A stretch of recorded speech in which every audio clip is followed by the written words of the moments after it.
Fusion Mobile, quality e-learning experience on the go. Yeah, welcome to Fusion Mobile e-learning platform. I'm Olokobi Palimi by name, the commerce tutor, and now we'll be treating tourism in Nigeria.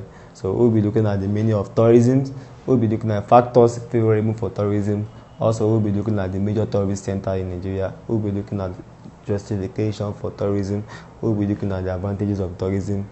Also, we'll be looking at disadvantages of tourism, problems of tourism, and also solution to the problems of tourism in Nigeria. Wow, the first thing we have on the list is the meaning of tourism. The meaning of tourism. So you will have had a lot of people saying, I'm going on tour, I'm traveling for a tourist purpose, I'm going to an attractive places to have some leisure and pleasures, and also to have some business trip. So when people go on a tourist, it means they're actually going for a special purpose. So where they go to is a form of places of what attractions. So where they go to is for them to have some recreational activities, to have some fun, to have some leisure time with their families, and to also have some form of pleasure, and also to have some rest. So tourism provides all of this for people that have interest in having one of this. So tourism is also a form of extra trade because it encourages trading activities in a particular country that will have a tourist attractiveness. So it's an important aid to trade. So tourism is all about the movement of people from one place to another in order to have to go on leisures, to where people move from one place to another to go on leisures, to go to places of pleasures and have some business trip. That's what tourism is all about. Okay, now is to look at the factors favorable for tourism. So I'm going to look at the various factors that are favorable for tourism. Number one is favorable climate. There should be favorable climate. Number two is that there should be fine beaches. This three is that there will be a bit of wildlife. Number four is the availability of capital. Number five is relative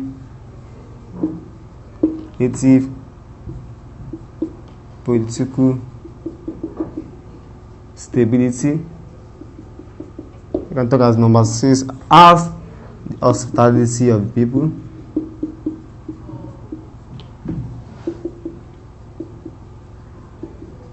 Number seven is good security.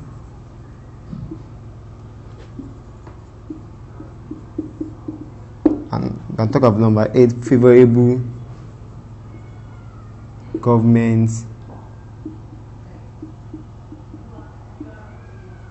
policy.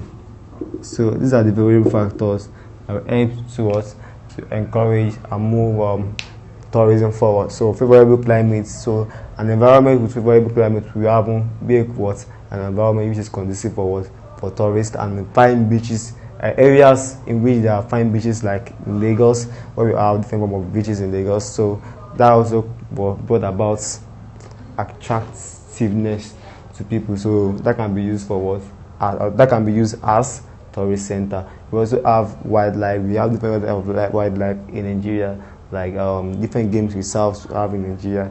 That's also serve as tourist center. So it's one of the factors. And availability of capital. So availability of capital in the country to enable to construct good roads and to construct some infrastructural facilities that also bring about attractiveness of tourist center in the economy. We have relatively political stability. No tourist would like to come to an area in which there is political instability, whereby there is war, civil war from one year to another. So what happens? No tourist center will come to such an area. When area in which political activity is stable, what will happen? That will be such an area where there will be tourist attraction. So the next thing we have is the hospitality of the people. So people should be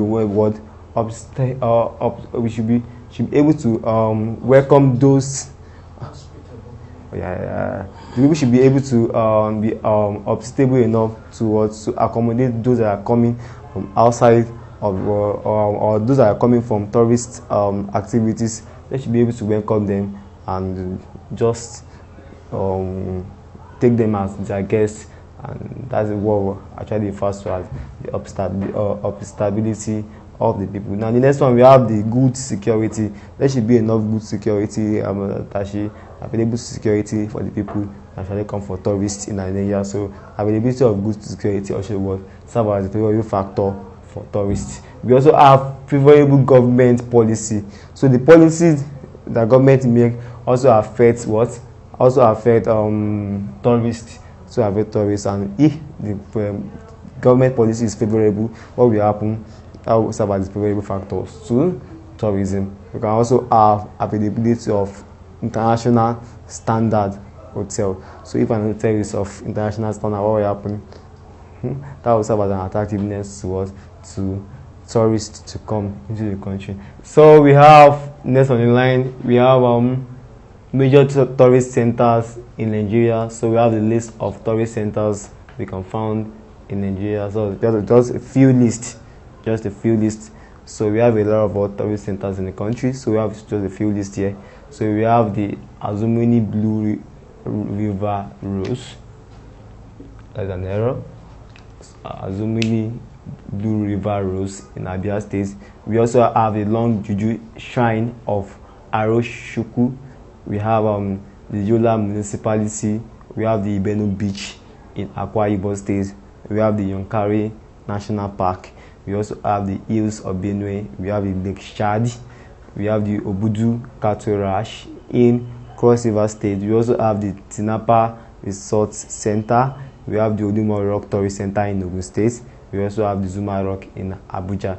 These are few examples of tourist centers in the country. We have a lot of them, a lot of tourist centers and different form of attractive areas in the countries, like beaches and a lot of them like that. Now the next thing we have now is justification for tourism.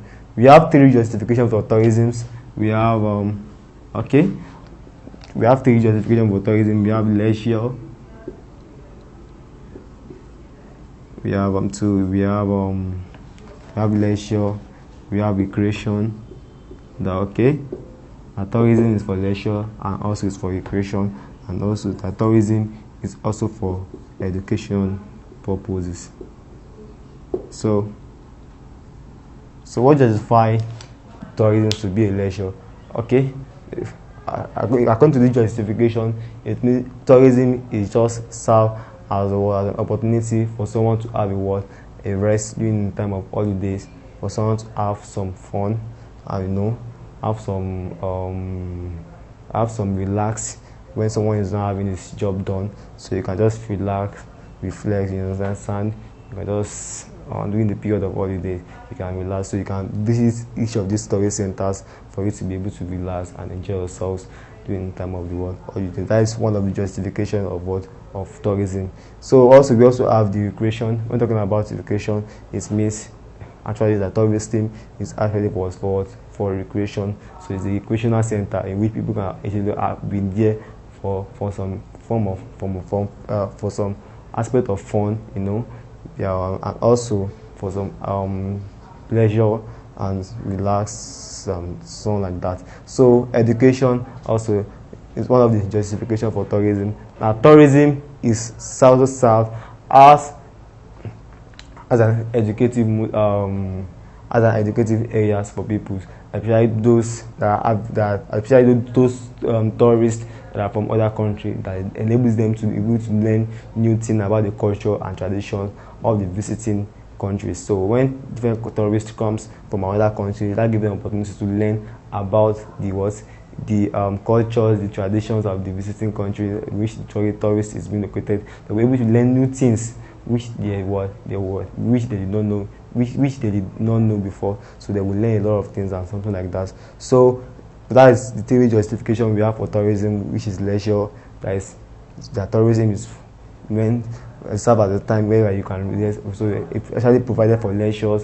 So when you can learn, when you can actually relax, you know, when you can rest and enjoy yourself during the period of holiday, when you don't have any job you are doing. And also recreation, that the tourist is actually meant for recreational activities, whereby you can have some pleasure, you know, you can have some fun, and also have a lot of things you can do during the period. Also, we also have educational purpose, that tourist is actually meant to educate, for educational purpose, that is, you can learn new things that have not been that have not been learned in other places. So when you visit other places for tourist purposes, you can learn their cultures, learn their traditions, and a lot of things like that. So these are the 3 justifications for tourism. So next on the list is the advantages of tourism. So I'm going to look at advantages of tourism.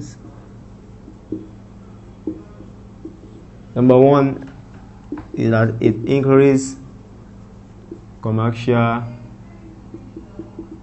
activities. So there will be increase in commercial activities to tourism activities. 2, there will be generation of employment. So also tourism can also increase foreign reserves and earning. So can increase foreign earning and foreign reserves. And number 3, can also increase infrastructure. So tourism can increase infrastructure. So number 5 is that it can help to improve standard of living of the people, and also can cause development of towns. That will be development of towns. So these are the advantages of tourism in Nigeria. So there will be an increasement, generally not only in Nigeria, so increasement in commercial activities, since it's one of the aids to trade. So what happens? There will be improvement in commercial activities, and also there will be generation of employment of people. There will be increase in foreign reserve and earning of the government, increase in infrastructure facilities, you know, like good use. There will be improvement in standard of living, and also development of towns. So next thing we are going to look at the disadvantages. Although the tourism does not have much disadvantages, but one major disadvantage of tourism is that there will be some reduction or loss in the cultural values and traditional values of the country. So anywhere tourism is being found, what happens? The cultural values of the country and the traditional values is being lost in such a country. And also there might be some introduction of might be increase in diseases and spread of diseases in such a country when tourists is found, because there will be different calibers of people coming into the countries for tourist purpose. And what happened? There will be too much of spread in the tourist center, because there will be increase in social activities in such a country. What happened? That can lead to increase in spread of diseases in such a country. Now, the disadvantages of tourism is not that much, so you can research to learn more of the disadvantages of tourism. Now, the next thing we have on the list is the problem of tourism. We can easily go to the problems of tourism. So tourism, you can check a lot of problems of tourism. Number 1 is inadequate personnel. Wow. Inadequate personnel. So there's no adequate personnel to take over tourism. And number 2 is the lack of adequate funds and capital. There is lack of adequate funds, so inadequate funds and capital to take up this thing. So and again, inaccessible road. Wow. So the roads available in the country are not accessible to tourists in Nigeria. And number 4 is frequent political instability. Okay, I can say our country is somehow stable in terms of politics, but that's just so. And again, lack of infrastructural facility,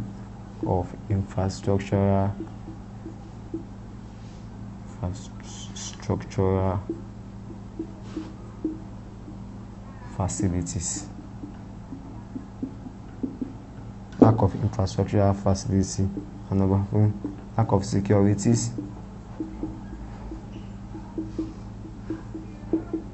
So, and number 6, lack of private